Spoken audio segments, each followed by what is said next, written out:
a smile. Now the sunshine brings the light. Fill me out with a flame. I will let you in this game. Mungkin izinkan kita memperkenalkan diri dulu Mas. Boleh. Perkenalkan, saya Dimas Rizky Kurniawan. Saya dari jurusan Teknik Rekayasa Otomasi dari kelas 3 EB 1. Dan saya Muhammad Rahmat dari kelas 3 EB juga. Sama dengan Dimas. Terus kalau boleh tahu Mas, nama Mas dan jabatan di PMN sebagai apa? Oke, perkenalkan, selamat pagi ya rekan-rekan, adik-adik dari Polman ya. Saya dengan Teguh Prasetyo Utomo, bisa dipanggil dengan Pras. Saya di sini bagian K3L dan KAM.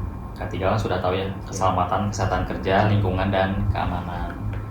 Saya ada di posisi ini dari tahun 2018 sampai dengan tahun ini, seperti itu. Berarti kalau kita boleh manggilnya siapa, Mas Teguh? Mas Pras, Mas Teguh boleh.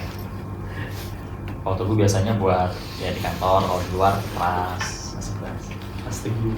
Oke, berarti kita manggilnya Mas Teguh aja kali ya? Boleh. Oke. Seenaknya aja. Baik, siap. Baik, lanjut aja Mas ya ke pertanyaan yang pertama. Nah, kita ketahui bersama kan PLN ini kan merupakan perusahaan elektrik ya Mas. Nah, lalu hal seperti apa sih yang dapat menjadi sumber bahaya penyebab kecelakaan bagi pekerja di sini gitu Mas? Oke, jadi kan kalau saya kasih informasi dulu, PLN itu kan sebenarnya ada 3 bagian tuh. Pokoknya dari pembangkitan sampai ke rumah itu ada tiga bagian. Listrik itu kan dibangkitkan, itu sistemnya ada di PLN pembangkitan. Setelah dibangkitkan itu kan dikirimkan melalui SUTET. Tahu kan SUTET? Ya. Saluran Udara tegangan ekstra tinggi. Mulai dari 75 kV sampai dengan 500 kV.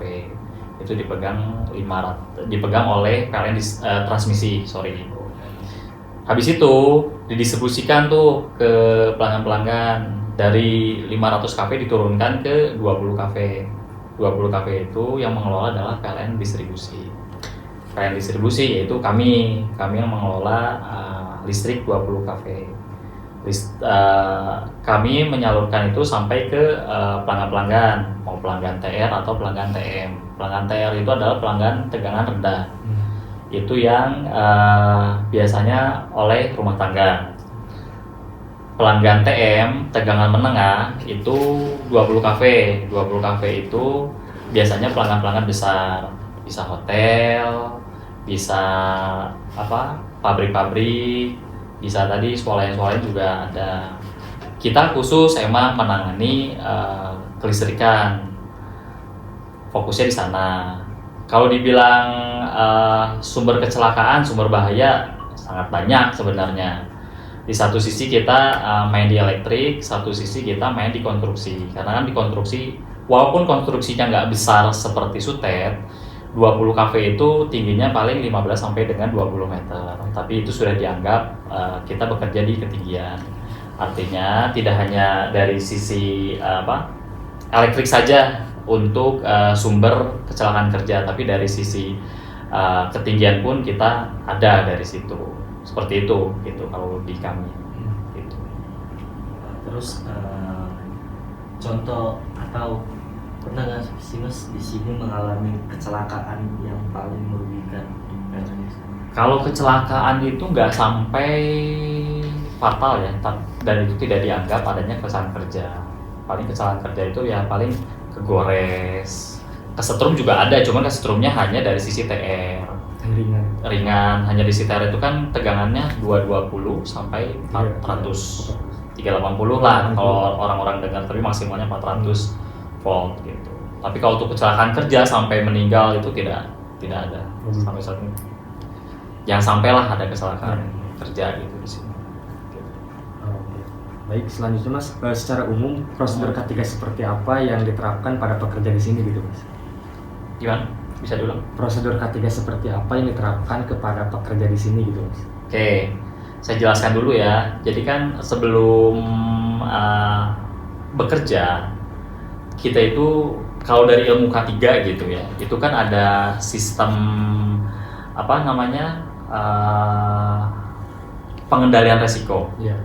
Pengendalian resiko atau teman-teman diajarin nggak tahu mas? Kan ada 5 tuh. Yang pertama itu kan ada eliminasi, ada substitusi, terus ada rekayasa teknik, ada pengendalian administrasi, lalu yang terakhir adalah APD. Ini semua kita terapkan di kami itu. Yang eliminasi, kalau melihat dari situasi di lapangan, apakah pekerjaan misalkan naik tiang gitu ya, mau ngerjain tarik kabel SUTM, Ya. apakah bisa nggak naik tiang gitu, nggak naik tangga, nggak bisa, ya udah berarti nggak bisa dieliminasi. Yang kedua substitusi itu kan adalah mengganti metode alat gitu ya, misalkan bisa nggak pakai alat berat gitu ya. Kalau misalnya pakai alat berat artinya bisa mengurangi resiko orang itu bekerja di atas ketinggian. Dilihat dulu dari situ. Dari rekayasa teknik nih, rekayasa teknik biasanya penggantian alat yang nggak bisa digunakan, misalkan barang A gitu ya, apakah pada saat pemeliharaan misalkan atau perbaikan, sedang tahap perbaikan nggak bisa menggunakan alat A, harus merekayasa dengan alat B, apakah bisa? Itu juga sudah diterapkan di kami. Jadi tidak menghilangkan rekayasa teknik ini dihilangkan gitu, enggak. Jadi poin pada saat pekerjaan misalkan, oh ini ternyata si alat ini tuh nggak bisa digunakan, coba deh kita merekayasa teknik dengan alat yang B, itu dibuat di tempat, bisa atau enggak, ternyata bisa, ya sudah digunakan, dijalankan. Lalu terkait administrasi biasanya di kami itu membuat dokumen K3. Dokumen K3 itu kan terdiri dari ada HIRAK, JSA, working permit, SOP, seperti itu. Kita harus membuat sebelum bekerja, kita di sini harus membuat minimal H-1. Dibuatnya nggak secara manual, di kami itu sudah membuat secara online menggunakan aplikasi internal kami, namanya Inspekta. Teman-teman yang pekerja itu atau bagian administrasinya lah, itu membuat dokumen K3-nya itu H-1, maksimal H-1, seperti itu. Jadi di lapangan sudah ada dokumen K3 yang sudah disetujui, sudah dilakukan approval sama si pengawas, si supervisornya, sama si manajer tertinggi yang di unit, seperti itu. Lalu yang APD sudah pasti ya, APD itu sudah tidak bisa dihilangkan, bahwasannya kami selalu menggunakan APD sesuai pekerjaan yang ada di lapangan, seperti itu.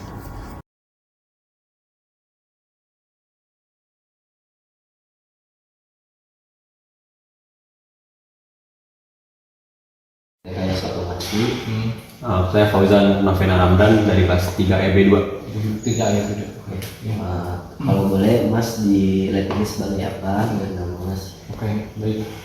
Perkenalkan, nama saya Ditya Semandi Nadia.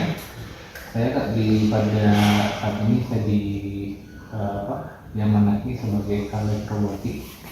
Ya. Nah, untuk lab robotik itu sebenarnya ada 2 lab, yaitu lab robotik sendiri dan juga di lab sensor. Gitu. Ya. Langsung pertanyaan pertama aja ya Mas.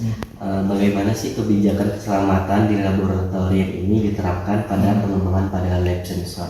Oke. Kebijakan yang kita anut pada untuk di lab robotik dan sensor, seperti biasa kita menekankan safety first ya, artinya keselamatan yang menjadi yang utama. Keselamatan di sini adalah keselamatan pada penghuni labnya, dalam hal ini menggunakan lab, apakah itu dosen, PLP ataupun mahasiswa, dan juga keselamatan dari peralatan yang digunakan lab. Izin tanya dulu Mas. Mas kan sebagai penanggung jawab ya Mas. Bagaimana sih cara meningkatkan kesadaran terhadap risiko keselamatan yang terkait dengan lab sensor Mas? Nah, dalam meningkatkan apa tadi istilahnya ini ya, Kesadaran mahasiswa. Jadi sebaiknya dalam menggunakan lab itu pengajar dalam sini, baik itu dosen atau PL ataupun PLP, itu di awal perkuliahan itu memberikan semacam petunjuk ya, ataupun himbauan terkait bagaimana cara menggunakan lab gitu kan. Yang pertama sudah barang tentu tolong dijaga keselamatan diri gitu kan, Terus yang kedua adalah tolong juga dijaga keselamatan mengenai peralatannya gitu. Seperti itu. Jadi harapannya himbauan itu selalu diinformasikan atau diberikan di saat perkuliahan berlangsung gitu. Ya. Terusnya ada nggak sih mas tata letak laboratorium dan peralatan yang akan mempertimbangkan aspek-aspek keselamatan gitu? Ya. Mungkin bisa dilihat ya di lab ini kita sudah menata bagaimana posisi dari meja praktikum, terus tempat peralatan gitu kan. Ini terus kemudian jarak antara meja, terus jarak antara meja dengan lemari. Kita sudah perhitungkan agar ketika dalam prosesnya itu bisa berjalan lancar, dan juga yang utama ya masalah keselamatan itu sendiri gitu kan. Gitu. Lanjut mas. Ya. Apakah di peralatan di laboratorium diperiksa secara berkala untuk memastikan keselamatan operasional mas? Ya, kalau ya baik-baik. Dulunya memang dalam pengecekan peralatan itu dilakukan pada saat inventaris ya, yang dilakukan setiap hari Jumat. Nah, namun dalam berjalannya waktu kan banyak berubah ya. Jadi kadang-kadang pengecekan peralatan itu bergeser di awal ketika kita akan mulai praktikum baru dicek seperti itu. Tuan selanjutnya mas, jika terjadi kecelakaan kerja saat praktikum, apakah ada prosedur darurat yang telah ditetapkan mas? Kalau prosedur darurat yang sudah ditetapkan kan tadi sudah saya sampaikan bahwa di awal perkuliahan dosen ataupun PLP menyampaikan ya bagaimana kiat-kiat untuk menjaga keselamatan. Dan tadi kalau misalkan ada suatu kecelakaan gitu kan, itu harusnya sudah ada prosedurnya gitu.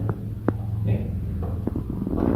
Untuk faktor bahayanya tuh yang paling beresiko mas di Kalau di lab center ya relatif tidak mungkin relatif tidak terlalu besar ya. Ya kan. Mungkin ini hanya pasti mengenai aliransi gitu kan, dan juga keselamatan dari komponen-komponen sensor itu sendiri gitu kan. Gitu. Potensi bahaya ini yaitu kan mungkin praktikal salah polaritas atau enggak salah memberikan tegangan yang diberikan seperti itu. Terus ada nggak sih mas selama di lab sensor ini kecelakaan kerja mas? Pernah terjadi? Kecelakaan kerja enggak, cuma kalau keselamatan alat ada juga yang terjadi. Jadi salah satu komponen di alat peraga sensor itu ada yang terbakar gitu kan.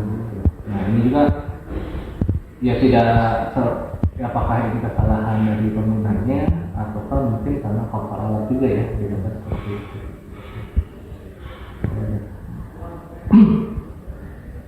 Oh, dari pas kalau misalkan ada kecelakaan kerja di lab sensor ada nggak sih pertolongan pertama jika ada kecelakaannya? Ya kalau pertolongan pertama ya seperti biasa ya, berarti ketika kita sudah menggunakan yang pasti kan matikan dulu sumber ya, gitu kan, sumber listriknya kan seperti itu. Terus kemudian yang pasti orangnya dan alatnya bersama juga kan. Jadi ya paling ya yang bisa kita lakukan jaga sensor itu hanya itu aja kan, mematikan semua perangkat itu dari sumber. Selanjutnya apakah ada instruksi K3 sebelum melaksanakan praktikum mas?